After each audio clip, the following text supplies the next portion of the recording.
감사합니다. 말씀 읽겠습니다. 말씀은 민수기 11장 4절부터 8절입니다. 함께 읽겠습니다. 민수기 11장 4절부터 8절입니다. 그들 중에 섞여 사는 다른 인종들이 탐욕을 품음에 이스라엘 자손도 다시 울며 이르되 누가 우리에게 고기를 주어 먹게 하랴. 우리가 애굽에 있을 때에는 값없이 생선과 오이와 참외와 부추와 파와 마늘들을 먹은 것이 생각나거늘 이제는 우리의 기력이 다하여 이 만나 외에는 보이는 것이 아무것도 없다 하니 만나는 가시와 같고 모양은 진주와 같은 것이라. 백성이 두루 다니며 그것을 거두어 맷돌에 갈기도 하며 절구에 찢기도 하고 가마에 삶기도 하며 과자를 만들었으니 그 맛이 기름 섞은 과자 맛 같았더라. 아멘. 우리 같이 기도 한번 할까요? 사랑의 하나님, 감사합니다. 하나님, 오늘 예배 가운데에 하나님을 경험하기를 원합니다. 뉴엑치가 또 이 예배를 사모하는 수없이 많은 사람들이 모여드리는 이 뉴 웨이브 예배 가운데에 하나님의 살아계심을 경험할 수 있도록 도와주시고, 무엇보다 우리를 향하신 주님의 은혜가, 축복이 가득 넘치는 시간 되게 하여 주시옵소서. 예수님의 이름으로 기도드립니다. 아멘. 언어는 영혼을 담는 그릇이다, 이런 말이 있습니다. 언어는 영혼을 담는 그릇이다. 왜냐하면 우리의 내면 세계는 결국 언어를 통해 표현될 수밖에 없기 때문입니다. 여러분, 내면 아주 내밀한 여러분들의 개인사를 쓰신 일기 뭘로 쓰시나요? 모스부호 같은 걸로 쓰시나요? 그것도 언어죠. 그러니까 우리에게 주어진 한글이라는 언어를 통해 우리는 우리의 내면을 표현합니다. 비트겐슈타인이라는 철학자가 있다네요. 그 철학자분이 이렇게 얘기했대요. 내 언어의 한계는 곧 내 세계의 한계다. 그러니까 내가 어떤 언어의 한계를 갖고 있으면 그게 결국 내 세계의 한계가 된다라는 거죠. 단순히 말을 잘하는 게 중요해라는 게 아닙니다. 언어는 문명의 근간이 된다, 이런 말이죠. 법률은 뭘로 적어져 있습니까? 언어죠. 언어로 적혀져 있는 규칙이 법률이죠. 교육을 뭘 통해서 합니까? 언어를 통해서 합니다. 종교도 마찬가지죠. 신과의 관계를 어떻게 맺습니까? 불교도 경전이 있고 이슬람도 경전이 있고 우리도 성경이 있습니다. 따라서 언어가 무너지면 문명이 무너지고 문명이 무너지면 공동체가 해체되죠. 일제시대 때 일본이 우리나라를 장악하자마자 먼저 했던 게 언어를 혼란하게 하는 겁니다. 창씨개명을 시키고 일본말을 가르치는 거죠. 바벨론 11장을 보면 하나님께서 바벨탑을 쌓아가는 죄 많은 백성들을 흩기 위해서 뭘 하십니까? 언어를 혼란시키십니다. 정신을 혼란시키시고 그들에게 안 좋은 일을 준 게 아니라 언어를 혼란시키니까 공동체가 깨집니다. 우리도 보죠. 같은 말을 쓰고 같은 한국어를 쓰는데 말이 안 통하는 사람들이 있습니다, 공동체에.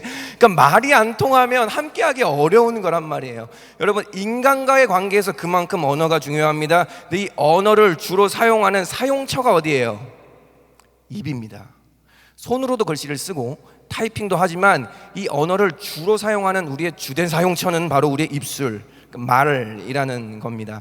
이렇게 말이 중요하다 보니까 우리나라 말에는 말에 관한 수없이 많은 속담이 있습니다. 제가 찾아보니까 몇백 개가 있다네요. 그 중에 몇 개만 가져왔습니다. 가는 말이 고야 오는 말이 곱다. 남아 이런 중천금이다. 남말은 새가 듣고 반말은 그거 다 알잖아요. 말 속에 사돈, 퀴즈죠. 말이 시가 된다.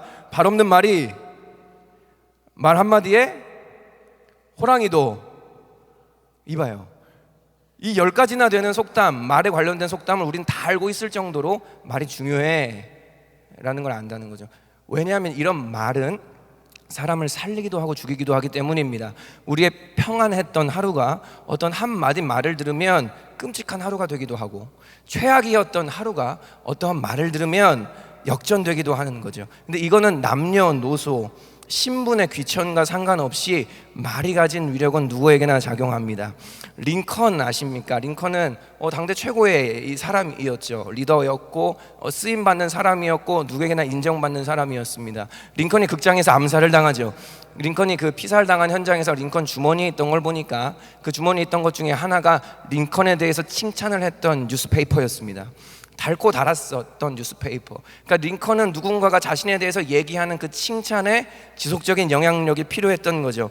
제 책상에도 가보시면 7층에 사람들이 저에게 쓴 편지들이 몇 개 붙여 있습니다. 특별히 저를 축복하는, 마치 자기가 하나님에게 말씀을 받았다는 듯이 막 명준아 이러면서 막 저에 대한 축복을 이만큼 A4 용지 3페이지로 준 친구가 있었어요. 전에 그걸 제가 이렇게 붙여놨습니다. 그래서 내가 누굴까?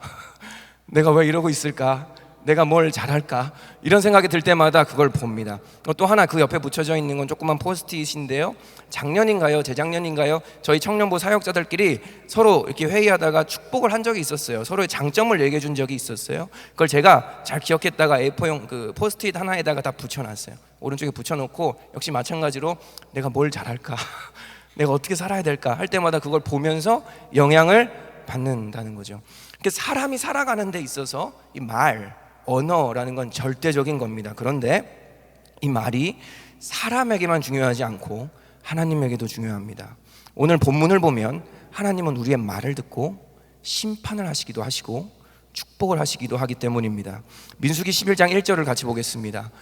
여호와께서 들으시기에 백성이 악한 말로 원망하매 여호와께서 들으시고 진노하사 여호와의 불을 그들 중에 붙여서 진영 끝을 사르게 하시매. 그러면 함께 읽자고요. 다시 한번 읽겠습니다. 시작. 여호와께서 들으시기에 백성이 악한 말로 원망하매 여호와께서 들으시고 진노하사 여호와의 불을 그들 중에 붙여서 진영 끝을 사르게 하시매. 민수기 11장 33절 34절도 읽겠습니다. 같이 읽죠.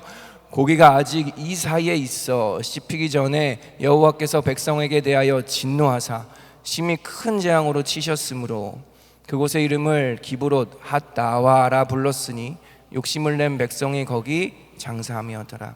그러니까 제가 11장 첫 절이랑 거의 끝절을 읽었는데 이런 거예요. 원망을 했다, 하나님이 들었다, 하나님이 죽였다.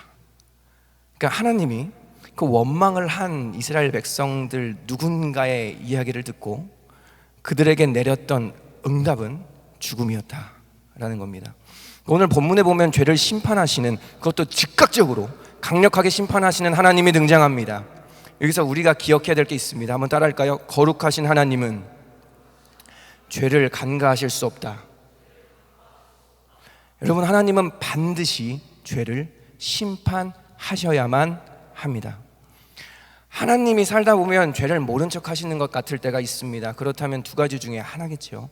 하나님은 반드시 죄를 심판하셔야만 하는데 하나님이 때때로 죄를 모른 척 하시는 것 같아 보인다면 참으시거나 이미 다른 방법으로 심판을 하셨거나, 하나님께서 안 믿는 자들, 예수 그리스도의 구원을 아직 안 받은 자들, 받아들이지 않은 자들에게 대해서는 그들에 대한 심판을 참으시고 계시죠.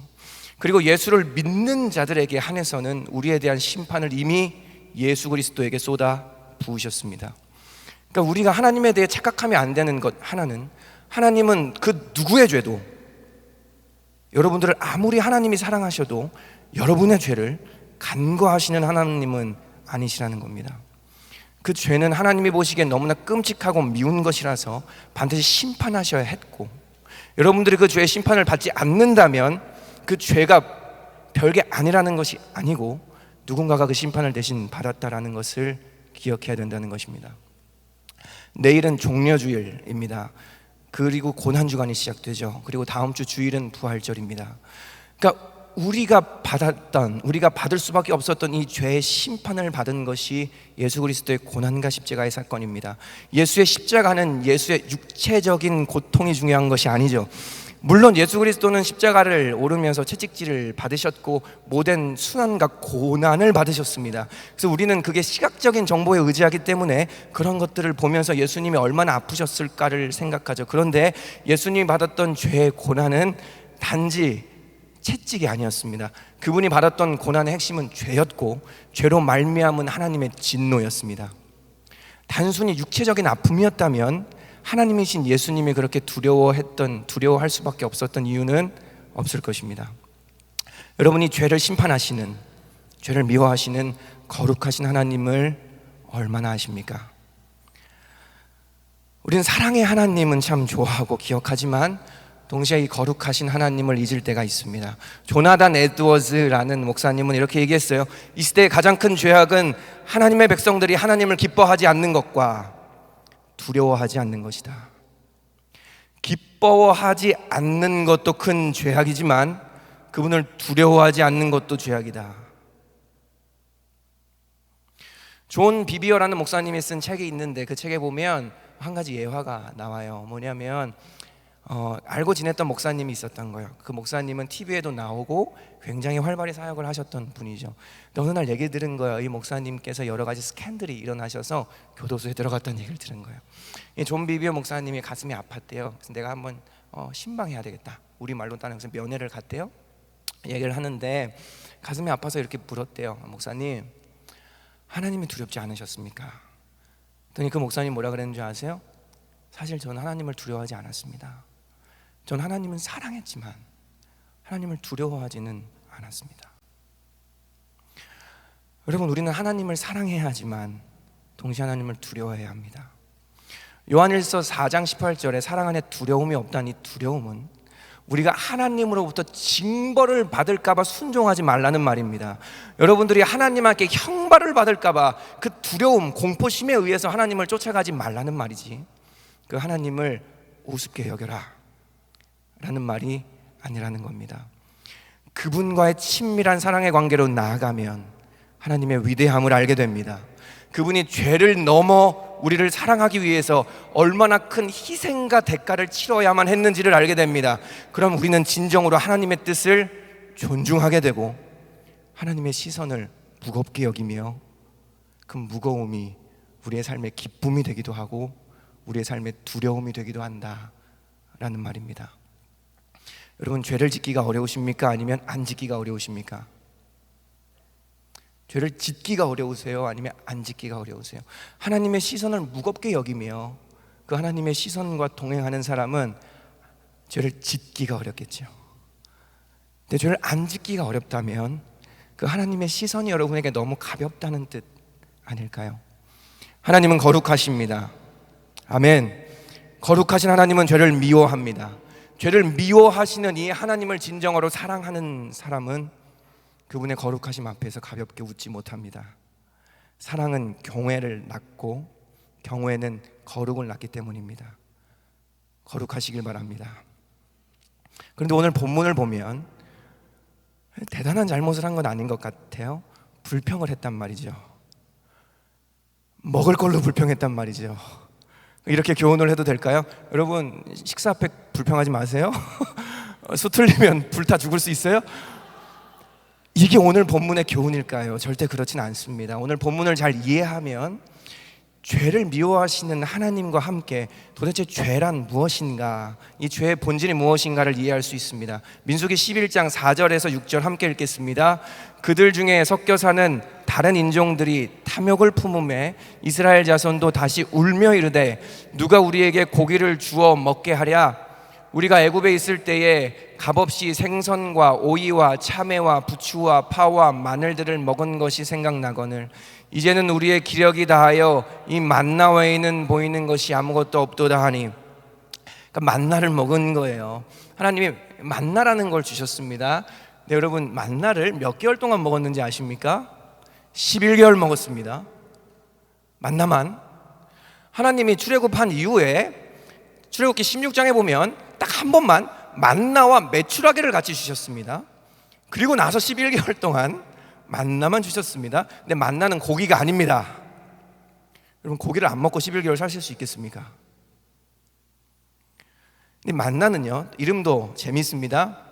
만나를 원어로 하면 만후 뭐 이렇게 할 수 있는데 이게 무슨 뜻인 줄 아세요? 한국말로 하면 이게 뭐야? 이런 뜻입니다. 그러니까 하나님께서 밤중에 이슬 가운데 새벽에 어떤, 오늘 본문에 보면 진주 같았다, 그러니까 조그만 진주 같은 씨 같았다, 이런 걸 땅에 주셨는데 사람들 일어나 보서 이게 뭐야? 이런 거야. 일어나서 아이씨 있으면 그 이름이 아이씨가 됐겠죠.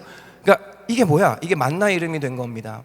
근데 사람들이 처음에 맛있었어요. 왜냐하면 성경에 보면 꿀맛 같았다, 그러니까 꿀로 만든 과자 같았다. 오늘 본문에도 보면 기름을 섞어 만든 과자 같았다. 그러니까 뭐 같았을까요? 여러분 좋아하는 과자 있어요? 맛동산?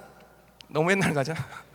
우리가 좋아하는 거, 우리 나이 때 꿀꽈배기 뭐 이런 거, 꿀꽈배기 같은 과자.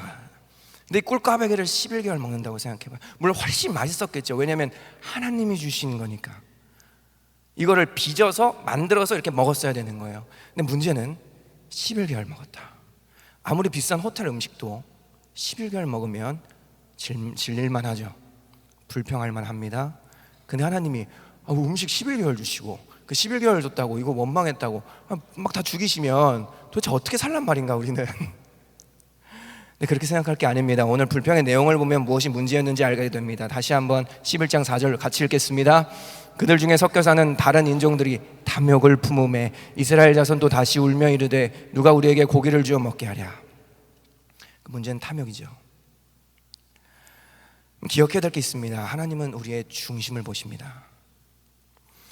탐욕의 원어는 타와라는 뜻인데 이게 참 웃겨요. 강렬한 욕망인데요, 이 본문 탐욕을 품었다, 이 본문을 보면 이런 뜻이랑 가까워요.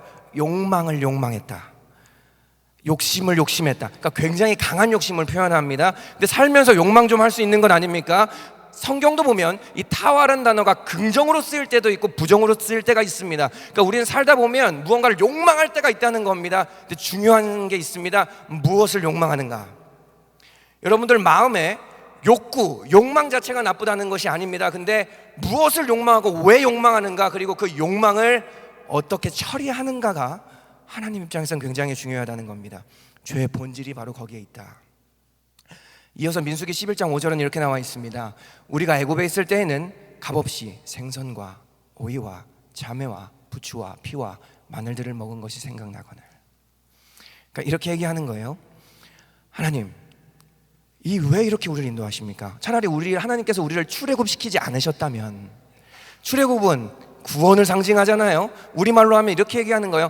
하나님, 차라리 나를 선택하지 않으셨다면, 차라리 나를 사랑하지 않으셨다면, 나를 구원하지 않으셨다면, 내 인생에 하나님이 없었다면 내가 더 행복했을 텐데요. 그래서 민수기 11장은 단순히 식단 불평이 아니라 하나님에 대한 불신앙 그 자체입니다. 그리고 또 한 가지 잘못된 게 있었죠.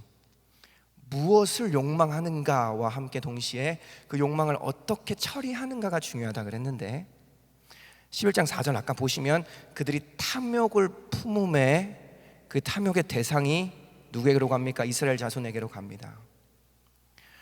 그러니까 여러분, 우리 마음 가운데 살다 보면 욕망이 이를 수 있습니다. 어떤 욕구가 이를 수 있습니다. 그게 건강한 것에 대한, 거룩한 것에 대한 욕망이면 너무 좋겠지만 때때로 죄에 대한, 하나님이 기뻐하지 않는 것에 대한 욕구일 수 있습니다. 거기까지도 괜찮습니다. 그런데 이 욕구가 누구를 향해 나아가는가가 여러분의 삶의 심판을 결정할 수 있다는 말입니다. 자, 그럼 이제 죄가 뭘까? 하나님의 미워하시는 죄가 뭘까? 조금 이해가 되셨습니까? 그러니까 하나님과 그분의 말씀을 신뢰하지 못하는 그 불신앙이 죄의 근본이다라는 것입니다. 단순히 만나 왜 이렇게 맛없어요? 라고 얘기한 게 아니라 하나님의 인도가 나는 마음에 들지 않아요. 그리고 그 욕구의 대상이 사람에게 갔다라는 겁니다. 그러니까 여러분, 담배를 피는 게 죄입니까? 술을 마시는 게 죄입니까? 그럼 술 취하는 거는 죄입니까? 음란물을 보는 게 죄입니까? 간음이 죄입니까? 누군가를 때리는 건 죄고 도둑질하는 건 죄입니까? 죄죠. 근데 이게 죄가라면 그 이유는 내가 하나님 말고 다른 것을 원하는 그 욕구가 그 행위 안에 가득가득 들어있기 때문입니다.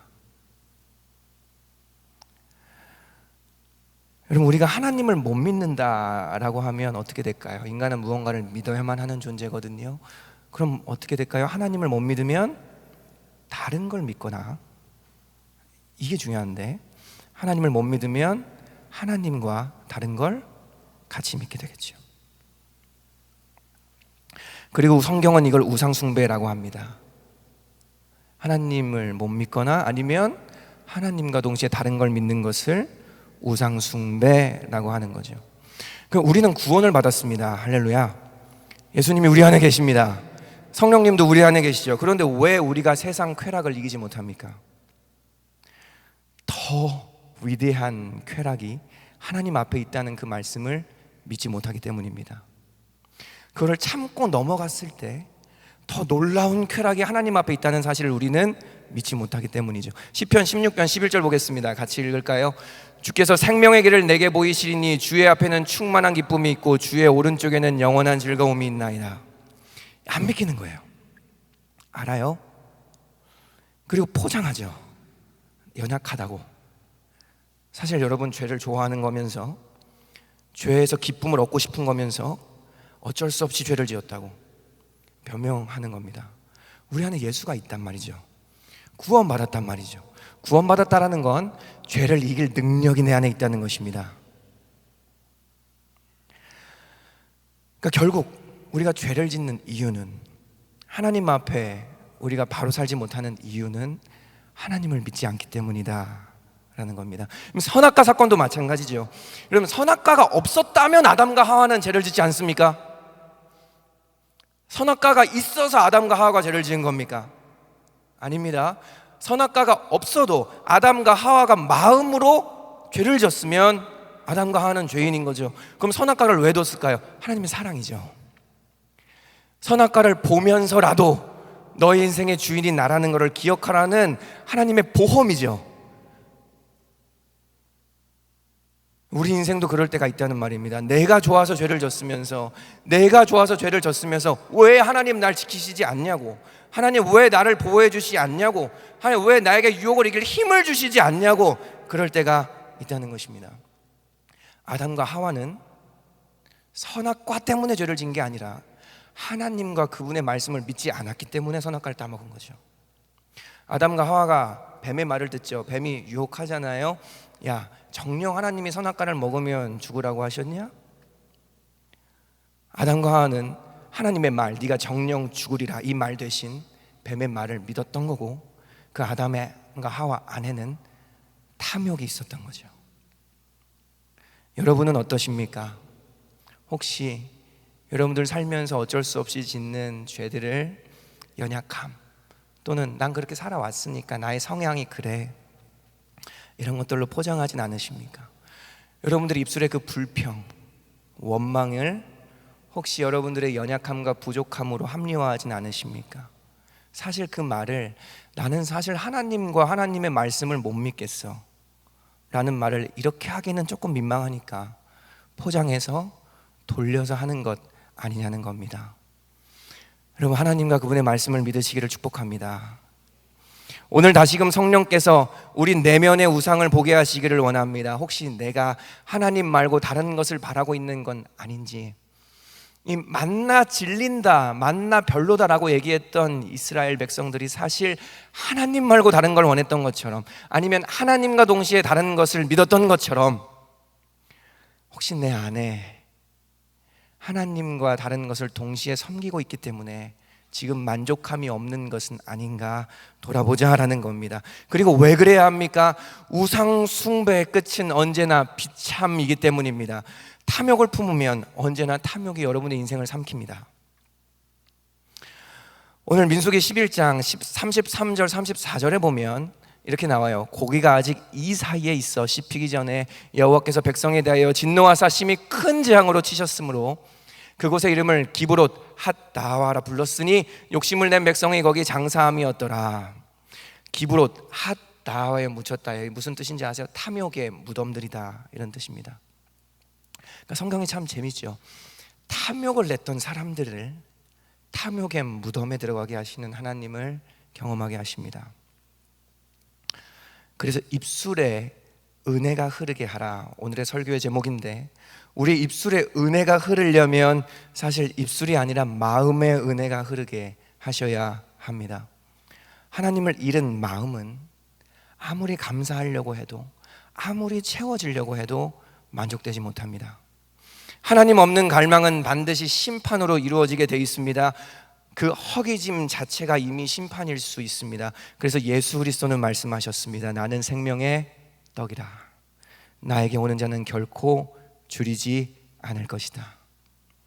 그리고 오늘 본문에 보면 이 탐심과 불신앙이 죄가 되지 않는 비밀을 모세를 통해 우리에게 알려주십니다. 민수기 11장 11절입니다. 말씀을 띄워놓고 한 절씩 같이 보겠습니다. 같이 읽죠. 모세가 여호와께 여찌하오되 어찌하여 주께서 종을 괴롭게 하시나이까? 어찌하여 내게 주의 목전에서 은혜를 입게 아니하시고 이 모든 백성을 내게 맡기사 내가 그 짐을 지게 하시나이까? 11절을 띄워주시면 됩니다. 제가 넘겨달라고 하면 넘겨주세요. 봐요. 이스라엘 백성이 있어요. 이스라엘 백성도 불만이 있었어요. 탐욕이 있었어요. 욕구가 있었어요. 하나님께 불만이 차올랐어요. 근데 이스라엘 백성들은 누구한테 가요? 지네들끼리 얘기하는 거예요. 사람한테 가는 거예요. 근데 모세도 불만이 있었어요. 왜냐하면 모세 죽겠는 거예요. 아니 뭐만 하면 이스라엘 백성들이 자기 죽이려고 하고 뭐만 하면 하나님을 원망하는데 못하겠다는 거예요. 모세가 여호와께 여짜오되 하나님, 어찌 보면 누가 더 불경해요? 모세가 더 불경해요. 모세는 하나님한테 뭐라 그래요? 왜 나 이렇게 괴롭혀요? 왜 나한테 은혜 안 주시고 나 이렇게 심스럽게 내 인생 만드세요? 라고 하는 거예요. 12절로 넘어가겠습니다. 모세가 뭐라고 하는지 아세요? 하나님한테 더 따져요. 하나님, 내가 쟤네를 낳았습니까? 하나님의 백성이지 내 백성입니까? 약간 비꼬는 것 같지 않아요? 13절은 뭐라고 하는지 아세요? 하나님, 이 백성에게 줄 고기를 내가 갖고 와야 됩니까?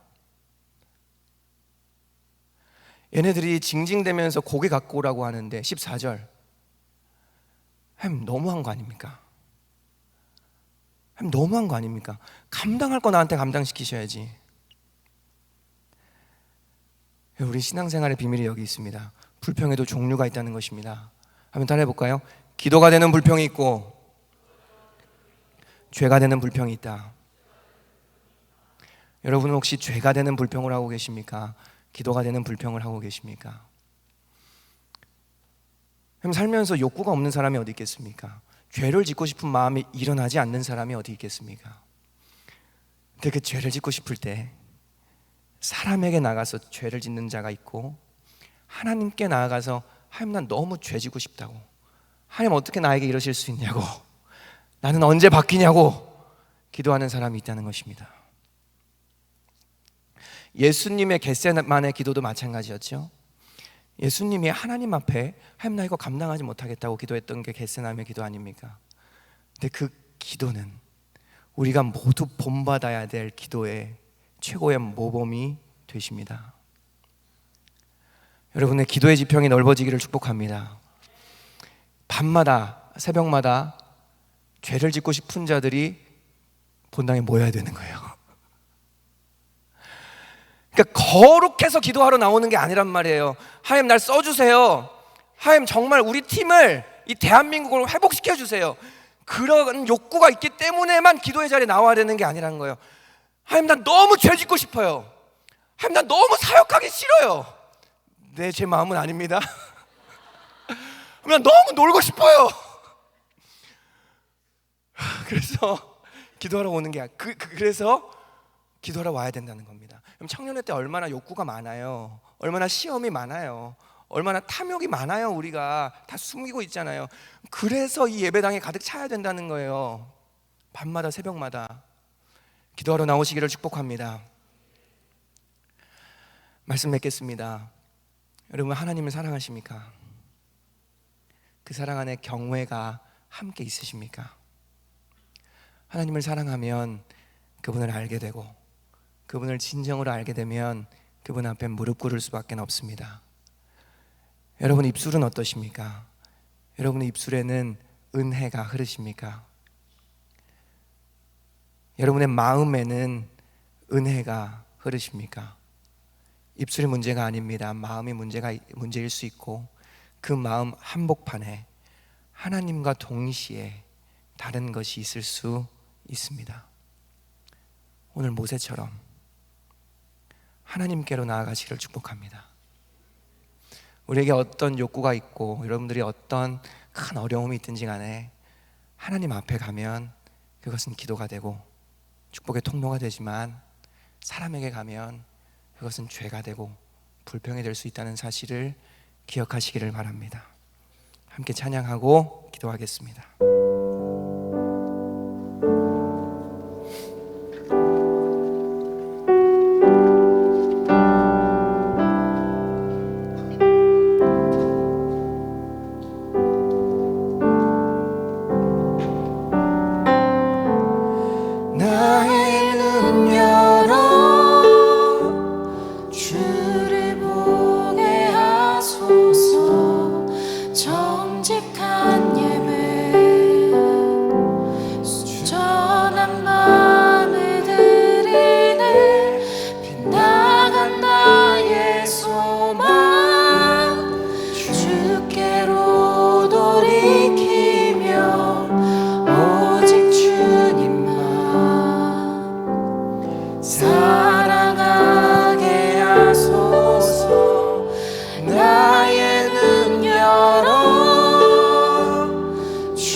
정직한 예배 순전한 마음을 드립니다. 순전한 마음을 드리네. 아멘. 빛나간 나의 소망 주께로 돌이키며 오직 주님만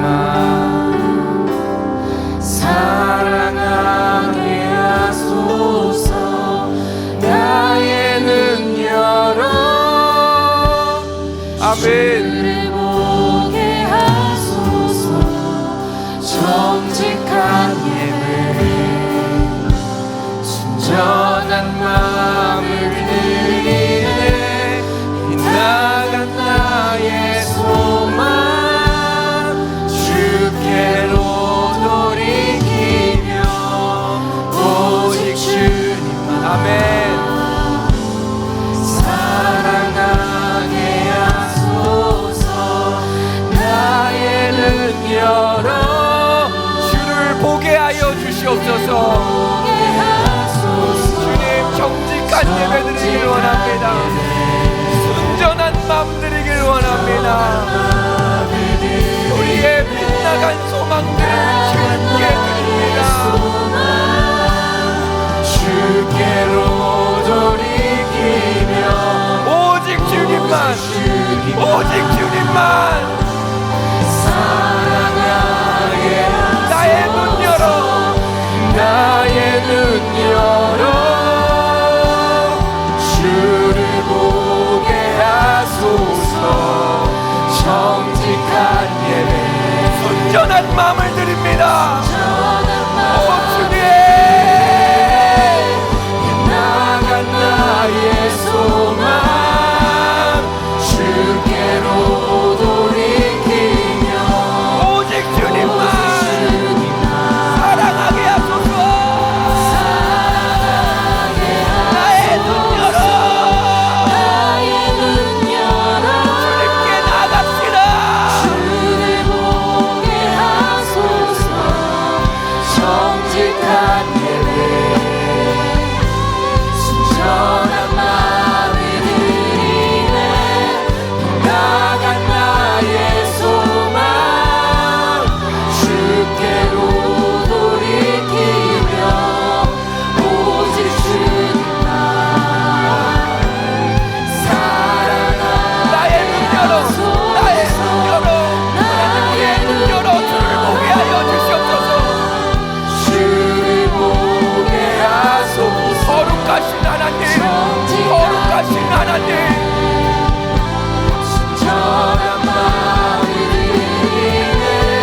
빛나간 나의 소망 주께로 돌이키며 오직 주님만 사랑하게 하소서. 여러분 이 자리 가운데 빛나간 소망을 갖고 계신 분들이 있습니다. 하나님이 부르시는 거예요. 오늘 내가 너의 오늘 탐욕을 처리해 주겠다고, 내가 너의 죄성을 오늘 해결해 주겠다고. 여러분 이미 우리의 죄와 탐욕은 그리스도와 함께 십자가에 못 박혔는 줄을 믿습니다. 우리가 해야 되는 건 그런 줄 믿고 하나님께 나아가면 되는 거예요. 하나님, 내게 이런 탐욕이 있습니다. 하나님 말씀 따라 살고 싫은 욕구가 내 안에 날마다 올라옵니다. 하나님, 내가 어떻게 해야 되겠습니까? 하나님, 나를 불쌍히 여겨 주시옵소서. 그러면 예수의 보혈이, 이미 우리를 깨끗하게 하신 예수의 보혈의 능력을 경험하게 되는 것입니다. 이 시간 예수 그리스도께로 나아갑시다. 하나님, 나를 불쌍히 여겨 주시옵소서. 빛나간 나의 소망이 그리스도께로 돌아가게 하여 주시옵소서. 주님 찾습니다. 주여, 아버지, 나의 눈 열어 주를 보게 하소서. 정직한 순전한 마음을 드리네. 나간 나의 소망 주께로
고백합니다. 내 안에 그리스도의 힘이 있음을 고백합니다. 내 안에 그리스도와 함께 달림이 있음을 고백합니다. 하나님 그렇지만 내가 죄를 짓고 싶을 때마다, 내가 하나님께 어긋나고 싶을 때마다, 하나님이 지겨우실 때마다, 하나님이 지루해질 때마다 하나님께 나오겠습니다. 하나님 나의 죄를 용서해 사랑하게 하소서. 나의 눈 열어 주를 보게 하소서. 정직한 예배 순전한 마음을 드리네. 나간 나의 소망 주께로 돌이키며 오직 주님만 사랑하게 하소서. 나의 눈 열어 주를 보게 하소서. 정직한 예배 순전한 마음을 드리네. 나간 나의 소망 주께로 돌이키며 오직 주님만 사랑하게 하소서. 나의 눈 열어 주를 보게 하소서. 정직한 예배 순전한 마음을 드리네. 나간 나의 소망 주께로 돌이키며 오직 주님만 사랑하게 하소서. 나의 눈 열어 주를 보게 하소서. 정직한 예배 순전한 마음을 드리네.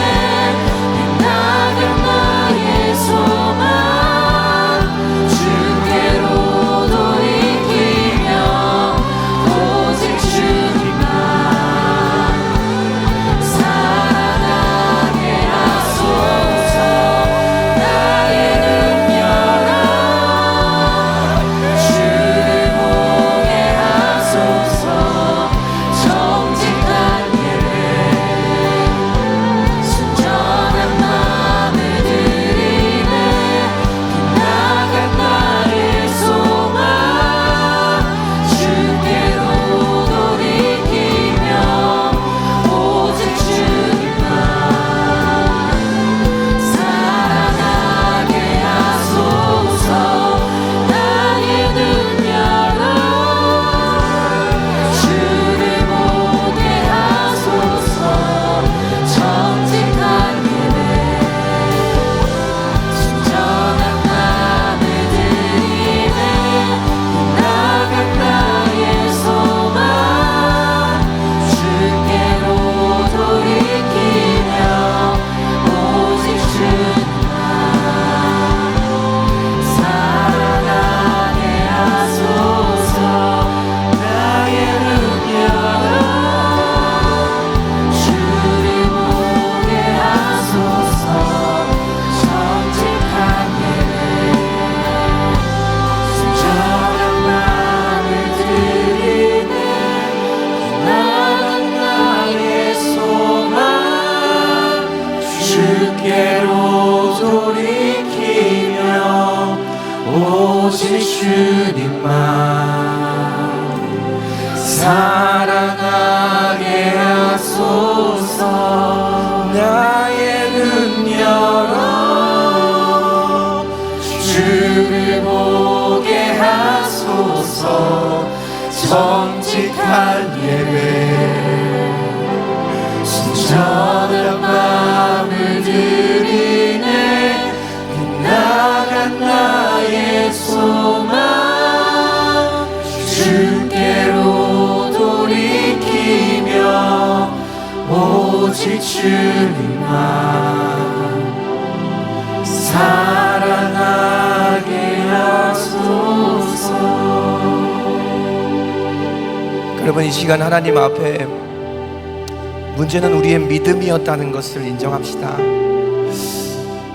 이스라엘 백성처럼 만나 탓하고 있을 수 있거든요. 상황이 그러니까. 이 만나를 주신 분이 누구예요? 하나님이잖아요. 아니 11개월 동안 만나를 먹게 하신 건 사실 너무한 거 아니냐고요. 여러분, 그거 아세요? 광야를 하나님은 훈련의 장으로 사용하시는 거예요. 만나를 주신 거는 만나만 먹고 죽어라 이게 아니라 가나안이 있다는 거예요. 가나안에 들어가기 전에 너가 정말 나를 믿는지 내가 훈련시키겠다. 그리고 내가 그 시험을 통과하면 너를 가나안에 보내겠다는 거예요. 여러분 삶에 11개월 동안 만나만 있을 수 있어요. 지금 제 삶도 그럴 수 있어요. 중요한 건 11개월이 중요한 게 아니고, 만나가 고기가 아니었다는 게 중요한 게 아니고, 내게 주신 하나님의 약속의 말씀을 난 더 이상 신뢰하지 않는다는 게 중요한 거예요. 내가 하나님을 믿는다고 하면서 하나님과 동시에 다른 걸 믿는 게 중요한 거예요. 그리고 그걸 하나님은 우상 숭배래요. 여러분, 이 시간 하나님, 내가 여러 가지 말로 날카로운 듯이, 내가 조금 깨어있다는 듯이, 내 상황을 내가 객관적으로 좀 분석한다는 듯이 이렇게도 얘기하고 저렇게도 얘기했는데 사실은 내 안에 믿음이 없습니다. 하나님, 나를 불쌍히 여겨 주시옵소서. 하나님과 하나님의 말씀을 믿는 믿음을 나에게 주셔서 하나님, 제가 이제는 흔들리지 않을 수 있도록, 아니요 흔들리더라도 하나님 앞에서 흔들리며 하나님 앞에 넘어지는 자 되게 하여 주시옵소서. 그래서 이 만나의 시험이 끝나고 난 이후에 가나안으로 들어가는 하나님의 축복을 경험하는, 하나님께 쓰임받는 인생이 되게 하여 주시옵소서. 우리 다시금 주님 잡고 기도합니다. 주여,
이루어주시네.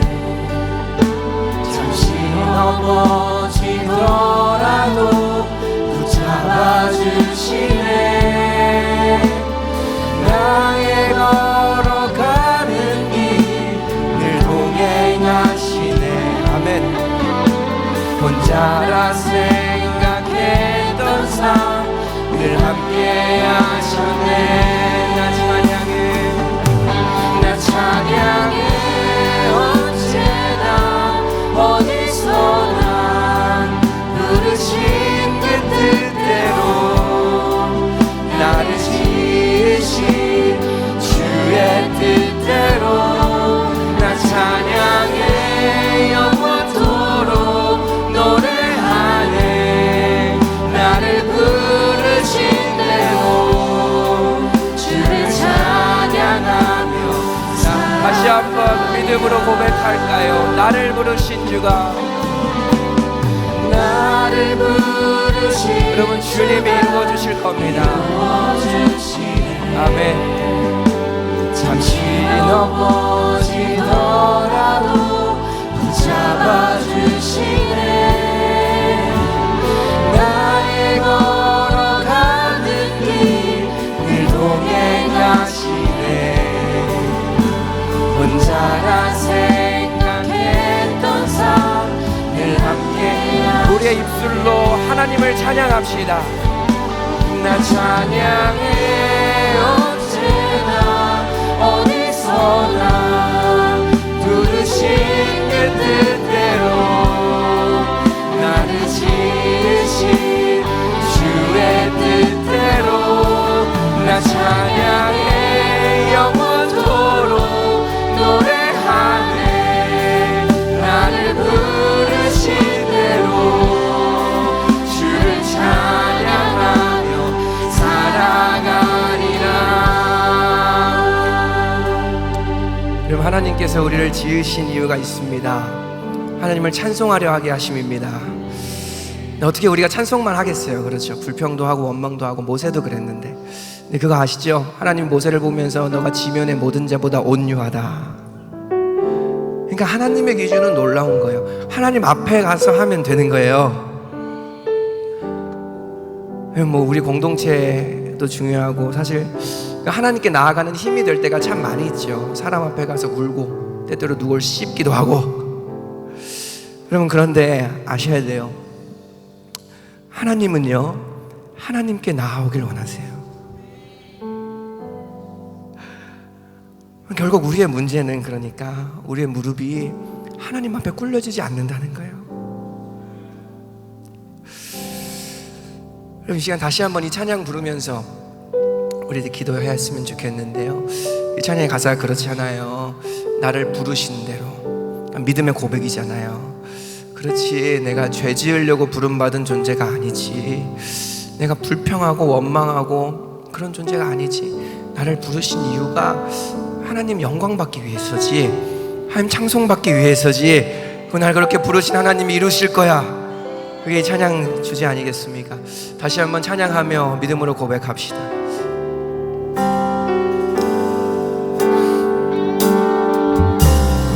나를 부르신 주가 이루어주시네. 잠시 넘어지더라도 붙잡아주시네. 나의 걸어가는 길 늘 동행하시네.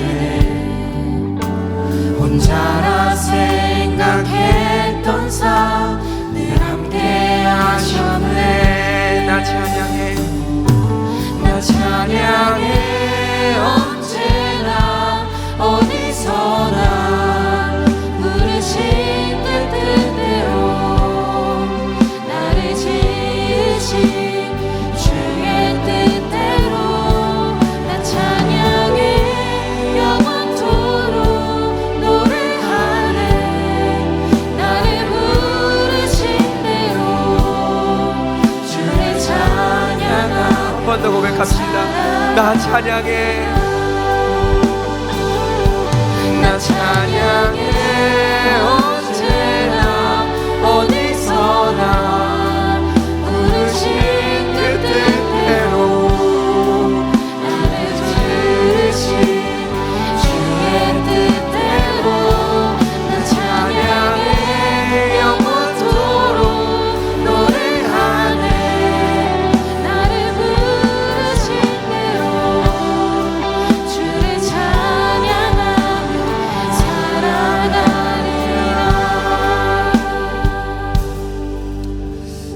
마지막으로 우리 기도하며 하나님께 나아갑시다.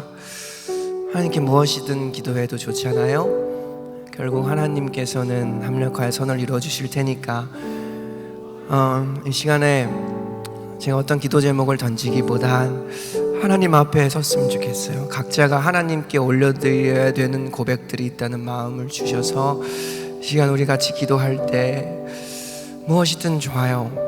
오늘 설교에 있었던 내용도 좋고 아니면 하나님이 지금 여러분에게 주신 어떤 감동도 좋아요. 여러분, 하나님은 우리를 원하세요. 하나님은 여러분들이 하나님 앞에 무릎 꿇기를 원하세요. 그분을 사랑하시고 사랑하고 그분을 존중하길 원하세요. 그 앞엔 기쁨이 있고 즐거움이 있어요. 이 시간 하나님 앞에 하나님이 여러분들을 인도하시는 대로 나아가는 시간 됐으면 좋겠습니다. 기도하겠습니다. 아버지 감사합니다.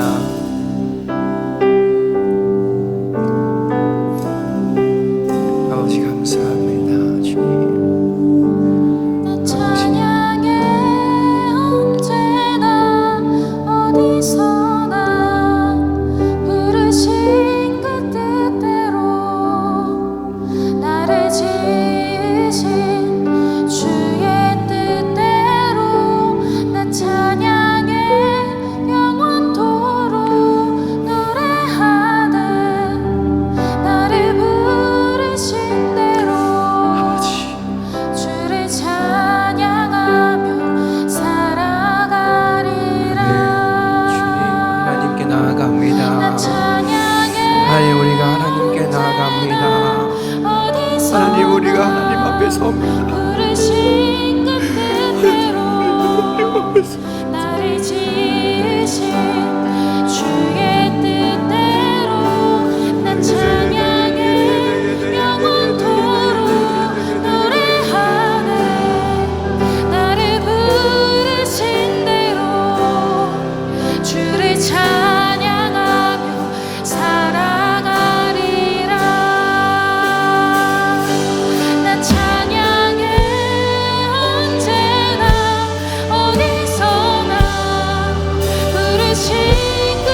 아직까지도 형식적인 기도 가운데 매여 있는 사람이 있는 것 같아요. 그리고 하나님은 여러분의 중심을 원하세요. 기도는 우리 언어로 하는 거예요, 여러분. 모세의 말을 오늘날 말로 하면 모세의 기도요, 하나님 나 못해 먹겠다는 거예요. 그냥 하나님 나 도저히 못해 먹겠다는 거예요. 하나님의 백성이지 내 백성이냐는 거예요. 여러분, 하나님께 이 시간 여러분의 마음을 토로하기를 원합니다. 여러분의 말로 하면 돼요. 하나님이 들으시면 이런 말 해도 되나? 아니에요. 여러분의 마음을 하나님이 어차피 다 아세요. 근데 하나님께 하면 기도라고요.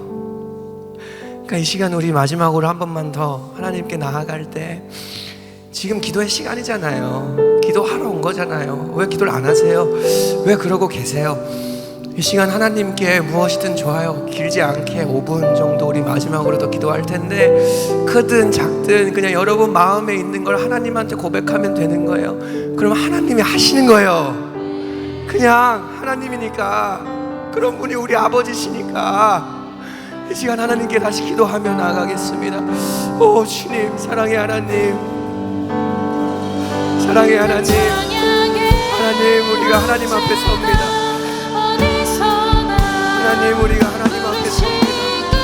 하나님 우리가 하나님 앞에 섭니다. 나를 지으신 주의 뜻대로 나 찬양해 영원토록 노래하네. 나를 부르신 대로 주를 찬양하며 살아가리라. 나 찬양해 언제나 어디서나 부르신 그 뜻대로 나를 지으신 주의 뜻대로 나 찬양해 영원토록 노래하네. 나를 부르신 대로 주를 찬양하며 살아가리라. 난 찬양해 언제나 어디서나 부르신 그 뜻대로 나를 지으신 주의 뜻대로 난 찬양해 영원토록 노래하네. 나를 부르신 대로 주를 찬양하며 살아가리라. 난 찬양해 언제나 어디서나 부르신 그 뜻대로 나를 지으신 주의 뜻대로 나 찬양해 영원토록 노래하네. 나를 부르신 대로 주를 찬양하며 살아가리라. 난 찬양해 언제나 어디서나 부르신 그 뜻대로 나를 지으신 주의 뜻대로 나 찬양해 영원토록 노래하네. 나를 부르신 대로 주를 찬양하며 살아가리라. 난 찬양해 언제나 어디서나 부르신 뜻대로 나를 지으신 주의 뜻대로 난 찬양해 영원토록 노래하네. 나를 부르신 대로 주를 찬양하며 살아가리라. 할렐루야, 할렐루야. 하나님께 무엇이든지 구합시다. 죄를 짓고 싶을 때마다 더 하나님께 나옵시다. 우리가 거룩해서 기도하는 게 아니라 죄인이라 기도합니다. 이 시간에 우리 함께 다 같이 자리에서 일어나 마지막으로 방금 불렀던 찬양 함께 부르며 우리 입술로 나의 삶으로 하나님만 찬양하겠다고 고백하며 오늘 예배 마치겠습니다. 나를 부르신 주가 나를 부르신 주가 이루어 주시네. 잠시 넘어지더라도 하나님이 붙잡아 주십니다. 지금은 잘 보이지 않아도 우리의 걸어가는 길 하나님이 항상 동행해 주십니다. 혼자라 생각했던 삶 늘 함께 하셨네. 믿음으로 고백합시다. 나 찬양해 언제나 어디서나 하나님 듣고 이대로 되게 하여 주시옵소서. 아멘. 나를 지으신 주의 뜻대로 나 찬양해 영원토록 노래하네. 나를 부르신 대로 주를 찬양하며 살아가리라. 사랑의 하나님, 우리가 오늘도 하나님 앞에 섭니다. 또 하나님 앞에 기도합니다. 우리의 연약한 모습 그대로 또 하나님이 기뻐하시는 그 우리의 모습 그대로 또 주님 앞에 섭니다. 하나님, 우리가 정말 여러 가지 핑계를 대며 합리화를 하지만 결국에는 나의 믿음의 문제인 걸 나도 압니다. 하나님, 우리의 믿음이 주님 앞에 자라가게 하여 주시옵소서. 하나님과 하나님의 말씀을 굳게 믿고 하나님께 인내하며 가나안에 들어갈 그날을 기다리는 하나님의 청년들이 되게 하여 주시옵소서. 우리의 허기짐과 탐욕은 결국 우리를 불사를 수밖에 없는 죄의 심판이 있다는 것을 기억하고 그럴 때마다 하나님 앞에 십자가 앞에 겸손하게 서게 하여 주시옵소서. 우리를 정죄하지 않으시는 하나님, 이미 십자가에서 모든 것을 이루어 놓으신 하나님께 구하기만 하면 그 하나님의 능력과 하나님의 생명이 우리 안에 흘러들어와 넘칠 줄을 믿습니다. 우리가 믿음으로 아침마다 새벽마다 밤마다 이 자리에 나와 주님께 기도하며 하나님께 반응하게 하여 주시옵소서. 이제는 예수 그리스도의 은혜와 하나님의 사랑과 성령의 위로교통 충만하심이 하나님 앞에 우리의 입술로 또 우리의 마음으로 우리의 삶으로 정직하게 반응하기를 원하는 모든 심령들 위해 영원토록 함께 있을지어다. 아멘.